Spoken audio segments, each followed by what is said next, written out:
After a pretty busy year, I hope that you're also looking forward to Christmas, because I certainly am. From my local government portfolio perspective, it's been a pretty successful year.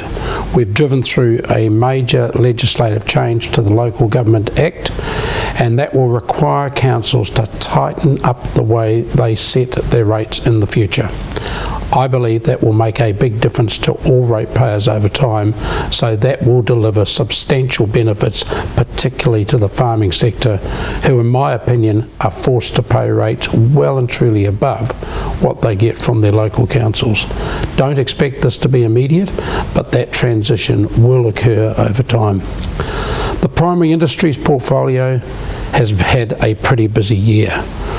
From my point of view, having travelled, particularly my last trip to India, I come back with even more confidence about the future for New Zealand because of its dependence on the primary sector. The outlook for all of our products is really good. The dairy industry has had a great year. It got through a pretty rough period around legislation for the trading amongst farmers, but even the critics would have to acknowledge that trading amongst farmers has now launched very, very successfully. So I think the dairy outlook and the recent increased payout announced by Fonterra only reinforce in my mind the outlook for dairy. Sheep and beef and wool, clearly a pretty disappointing situation for us as we get into the season of lamb drafting. But again, the outlook is good. If the industry could only find a way to work better together and they could take that opportunity that's out there in the world market, that would deliver substantial better returns to the sheep and beef industry. The work program for next year will continue.